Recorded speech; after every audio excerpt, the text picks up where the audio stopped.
अगले सेगमेंट की तरफ चलते हैं जिसका नाम है अवेयरनेस विद ESM, जिसमें हम आपको जितनी भी आजकल नेगेटिव एक्टिविटीज हो रही हैं उनके बारे में अवेयरनेस प्रोवाइड करेंगे। तो चलते हैं, आपने इस सेगमेंट का आगाज करते हैं। जी तो नाजरीन, ये जो अवेयरनेस वाला हमने सेगमेंट रखा हुआ है अवेयरनेस विद ESM, इसके बड़े फ़ायदे हैं और ये स्पेशली हमने पेरेंट्स के लिए रखा है ताकि पेरेंट्स खुद पहले अवेयर हों जो चीज़ें आजकल हो रही हैं हमारे माशरे में, और फिर अपने बच्चों पे नज़र रखें ताकि वो बिगड़े नहीं। तो 90s की जो मूवीज़ हैं ना, ये हर बंदा मानेगा एवरग्रीन मूवीज़ हैं। जो सॉन्ग्स हैं 90s के एवरग्रीन सॉन्ग्स हैं, तो इन मूवीज़ ने बेड़ा गर्क कर दिया है। आज भी अगर आप देखें तो एक फ़िटनेस देखें बड़ी अच्छी चीज़ है, लेकिन ये बॉडी बिल्डिंग जिम का बड़ा रुझान चल रहा है, लेकिन वो जिम जो है हमारे लिए बड़ा एक ख़तरे का बायस बन चुका है। हमारी यंग जनरेशन हमारी यूथ को बर्बाद कर रहा है, मेडिकली भी और फिज़िकली भी। अच्छा, फिज़िकली एक मसल्स तो उनके गेन हो जाते हैं, लेकिन मेडिकली वो नुकसान पहुंचा जाते हैं। तो इस पे मज़ीद जो है ना रोशनी डालेंगे हमारे वामिक साहब, क्योंकि ख़ुद ये एक तो यूनिवर्सिटी स्टूडेंट हैं और यंग हैं, इस चीज़ को बेहतर डिस्क्राइब कर सकते हैं। जी वामिक साहब, आपका क्या ख्याल है ये आजकल जो जिम में हो रहा है, क्या ये इनकी डाइट क्या है और क्या ये खा पी रहे हैं और क्या नुकसानात हो रहे हैं? बिल्कुल सर, ये जैसे आपने बताया 90s की मूवी के अंदर जो कोई हमारा होते थे जो आशिक नामुराद जिनको हम लोग कहेंगे, कोई भी आशिक नामुराद हुए जिसको धोखा वगैरह मिल गया, वो भाई जा रहे हैं जिम वगैरह कर रहे हैं। मैं ये नहीं बोल रहा जिम करना बुरा है या अपनी फिटनेस का ख्याल रखना बुरा है, लेकिन आजकल जो हमारी जो यूथ के अंदर एक ट्रेंड चल रहा है ना, अपनी बॉडी बनाना, उसको बहुत ज़्यादा ग्रूम करना ताकि लड़के इंप्रेस हो, या लेट्स सपोज आजकल भी ऐसा हो रहा है कि अगर कोई इस तरह का उनके साथ जैसे ब्रेकअप वगैरह हो रहे हैं कुछ, तो वो भी जाके जिम कर रहे हैं और पता नहीं क्या क्या कर रहे हैं, अपने आप को नुकसान पहुंचाना। ये चीज़ें एक जो है ना बाप का पता नहीं, मैं इनको क्या ही बोलूँ। अच्छा, जिम करना बुरी बात नहीं है, अपने बॉडी बनाना, बट एक नेचुरल तरीके से बनाए वो एक डिफरेंट थिंग है। जिम करना is not a bad thing, मैं आपको बता रहा हूँ पहले भी। जो आजकल के जो ट्रेनर वगैरह है ना, वो बहुत गलत कर रहे हैं। मैं आपको बताऊँ किस तरह, क्योंकि ये लोग उनको सप्लीमेंट्स की तरफ लेके आ रहे हैं कि लेट्स सपोज मैं अपनी मिसाल ले लेता हूँ। मैं भी अगर जिम में जाऊँगा ना, मैं बोलूँगा भाई मुझे अपनी बॉडी ग्रूम करनी है, वो मुझे नेचुरल डाइट नहीं बताएगा। अगर नेचुरल डाइट बताएगी भाई आप फ्रूट्स खाओ, आप मिल्क पियो, मतलब आप इस तरह की नेचुरल चीज़ें लो, पहले अपने आप को बल्क करो, फिर आप उसके ऊपर अपनी जो है ना बॉडी के ऊपर जो एक मेंटेनेंस का पूरा प्रोसेस होता है उसको शुरू करो। ऐसा कुछ भी नहीं हो रहा।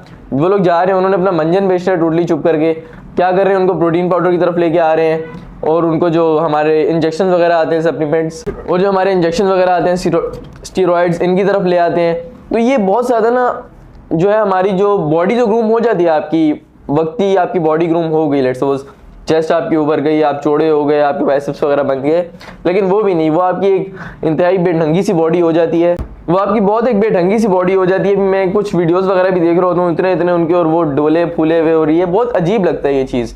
आप नेचुरल तरीके से बॉडी बिल्डिंग करें, अपने आप को ग्रूम करें, सुबह मॉर्निंग जो है रनिंग करें, फिटनेस के लिए अपनी जो है वेट गेनिंग वगैरह करें, वो चीज़ें ठीक हैं। बट जो प्रोटीन पाउडर आजकल ले रहे हैं, हर दूसरा बंदा प्रोटीन पाउडर ले रहा है, आते हैं भाई बड़े बड़े चम्मच भर के ऐसे हाथों से प्रोटीन, इतना प्रोटीन ले रहे हैं, इतना प्रोटीन ले रहे हैं जिसकी कोई हद नहीं है। और उससे क्या क्या होता है, इससे अच्छे प्रोटीन लेने से ना वक्त आपकी बॉडी बन जाएगी। लेकिन लेट्स सपोज आप अपनी प्रैक्टिकल लाइफ में थोड़ा सा बिजी हो गए, अभी तो फिलहाल हम लोग एक यंग एज में, हम लोग यूनिवर्सिटी स्टूडेंट हैं, इतना हमारे ऊपर बर्डन नहीं है, शादी हो गई या आपने जिम किसी वजह से आपकी जिम छूट गई, आपकी बॉडी लटक जाएगी, आपका पेट लटक जाएगा, जो आपकी चेस्ट उभरी हुई होती है जो प्रोटीन की वजह से उभरी है वो लटक जाएगी। उसके अलावा आपके टेस्टोस्टेरोन बहुत ज़्यादा हाई हो जाते हैं आपकी बॉडी के अंदर प्रोटीन लेने से। दूसरा एंजाइटी इश्यूज आपके हो जाते हैं, दूसरा आपके बाल गिरना, और ये बहुत सारी आपको ना बीमारियां डिफरेंट इसकी वजह से लग सकती हैं। तो इन चीज़ों से सेफ रहें, नेचुरल तरीके से अपनी बॉडी बिल्डिंग करें। जो अपना नेचुरल प्रोसेस है ना, जैसे दूध पीना हो गया, फ्रूट्स खाएं और नेचुरल चीज़ें खाएं, इन चीज़ों के थ्रू आप अपनी बॉडी बिल्डिंग करें, कोई आपको मना नहीं कर रहा। बट हाँ, ये जो प्रोटीन वगैरह है इन चीज़ों से बचें। ऑडियंस, नेक्स्ट हमारा जो टॉपिक है वो है अनएम्प्लॉयमेंट। जैसे कि आपको पता है जितने भी क्राइम्स हो रहे हैं इस वक्त कराची में ले लें, किसी भी जगह पे, उसके पीछे एक ही रीज़न होता है अनएम्प्लॉयमेंट। ये एक बहुत बड़ी जड़ है इन मुसीबतों की, इन सारी बुराइयों की, और इस पर थोड़ा सा रोशनी डाल लेंगे हमारे वामिक साहब। वामिक साहब थोड़ा सा इस पर रोशनी डालें, बताएं इसके बारे में। हाँ यार शहबाज, ये तो बिल्कुल सही कह रहे हो। आजकल अगर मैं ये बोलूँ ना कि पाकिस्तान का सबसे बड़ा मसला, अगर हम लोग बोले ना टॉप नंबर 1 की जो प्रॉब्लम इस वक्त है, वो है ये अनएम्प्लॉयमेंट। नौकरी कहीं भी नहीं मिल रही। अच्छा, लोगों का माइंडसेट ही ऐसा होता है शुरू से। अगर मैं बताऊँ ना, कुछ लोग होते हैं जो बिजनेस माइंडसेट पे आ जाते हैं, लेकिन कुछ लोग जो मोस्टली होते हैं वो यही करते हैं कि यार हमने नौकरी करनी है। आजकल शर्तिया, मैं आपके साथ शर्त लगा सकता हूँ, आप किसी भी फर्म में नौकरी लेने जाएँ, आपको नौकरी नहीं मिलेगी, और अगर मिल भी रही है तो आपको उसके अंदर सैलरी इतनी मिलेगी कि आप जस्ट अपना आने जाने का कन्वेंस का खर्चा ही पूरा करोगे। तो ये आजकल इस वक्त इतना बड़ा मसला चल रहा है अनएम्प्लॉयमेंट का, कहीं नौकरी नहीं मिलती, नौकरियां है ही नहीं भाई। और हमारी जो इकोनॉमिकल कंडीशन इस वक्त चल रही है पाकिस्तान की, इस वक्त अगर मैं झूठ नहीं बोलूँगा, अगर जीडीपी आप खोल के देख लें पाकिस्तान की, बड़ा गर्क हुआ पड़ा है इस वक्त पाकिस्तान का।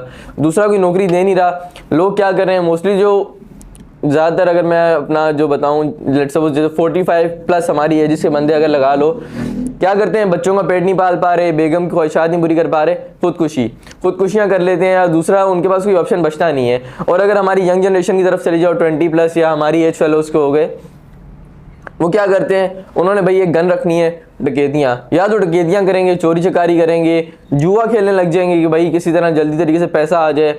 हर उल्टा काम जो हर तरीके से इलीगल वे में पैसा कमा सकते हैं ना, वो उस तरह पैसा कमाने की पूरी कोशिश करेंगे। अनएम्प्लॉयमेंट इस वक्त इतनी ज़्यादा हमारे मुल्क में चल रही है, इसका क्या बताऊँ। इसके ऊपर मजीद रोशनी थोड़ी सी सर भी डालेंगे, तो सर से भी इसके ऊपर थोड़ा सा ओपिनियन लेते हैं कि उनका ओपिनियन क्या है अनएम्प्लॉयमेंट को लेके।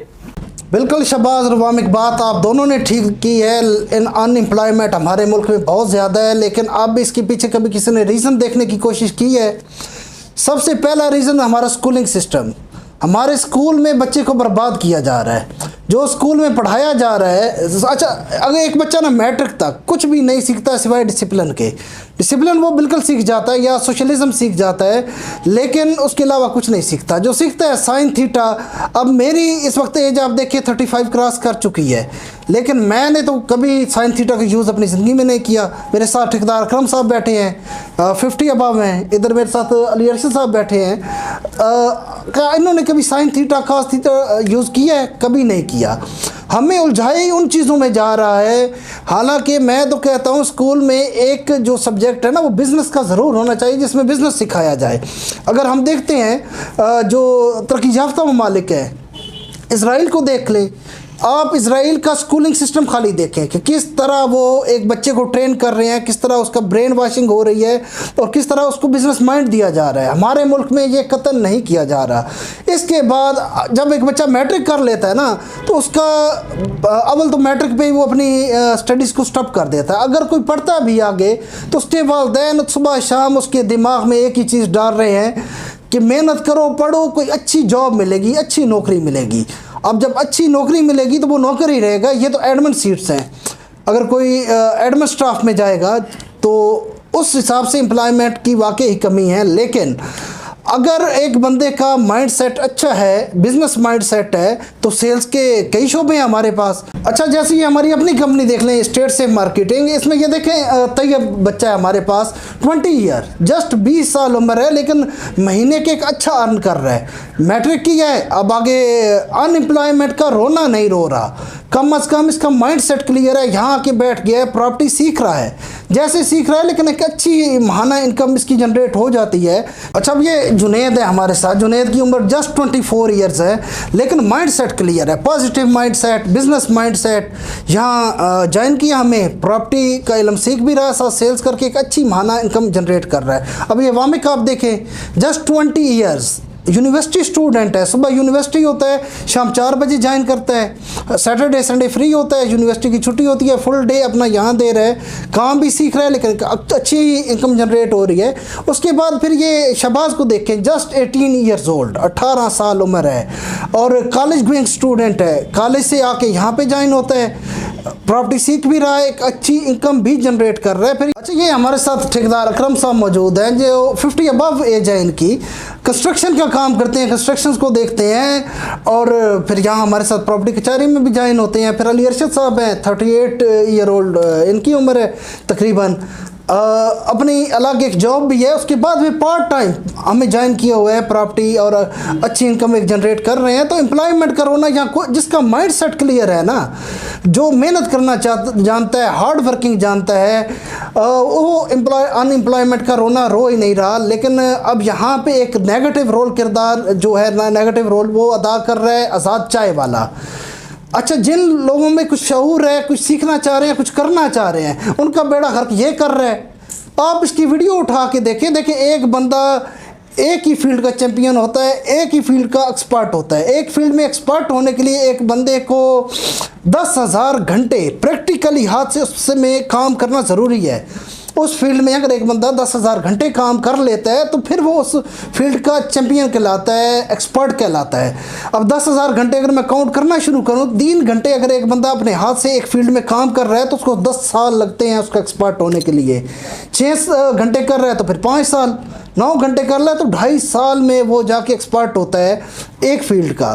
तो फिर वो जो अपने अंडर शागिर्द लेता है ना, उसको भी उसी तरह ट्रेन करता है, वो शागिर्द कामयाब होता है। आज़ाद चाय वाला क्या कर रहा है, मुझे ये बात मेरी समझ से बालातर है। एक वीडियो उठा के देखिए 15 बिजनेस के तरीके। ओ भाई 15 बिजनेस तुमने वो किए हैं अपने हाथ से, तुम्हारी कितनी एक्सपर्टीज़ है उस बिजनेस में। अच्छा, अगली वीडियो उठा के देखिए 35 तरीके, बस तरीके बताता जा रहा है, बिजनेस बताता जा रहा है। भाई इनको एक्सपर्ट बनाओ। और मैं भी रिक्वेस्ट करूंगा हमारी यूथ से कि कोई देखें, एक उस्ताद ढूंढें, एक फील्ड सेलेक्ट करें और उस फील्ड पे अपनी पूरी तवज्जो मरकूज़ कर दें और उस फील्ड के चैम्पियन बन जाएं। जब चैम्पियन बन जाएंगे तो ऑटोमेटिकली इनकम जनरेट होगी आपकी, और हद से ज़्यादा जनरेट होगी। तो ये एक तो इनसे बचें, या आज़ाद चाय वाला जैसे लोगों से, और एक फील्ड में एक्सपर्ट बन जाएं। अनएम्प्लॉयमेंट ज़रूर है लेकिन उसका तोड़ भी मौजूद है। जैसे ये मिसालें मैंने आपके सामने दी हैं, अभी तक बच्चे हैं, ये तो बच्चे हैं। इसी तरह फीमेल स्टाफ है मेरा जो बच्चियाँ हैं, जस्ट मैट्रिक किया है, इंटर किया है और यहाँ पे जॉइंड हैं, लेकिन अनएम्प्लॉयमेंट का रोना नहीं रो रही, बहुत अच्छा कमा रही हैं, बहुत अच्छा अर्न कर रही हैं।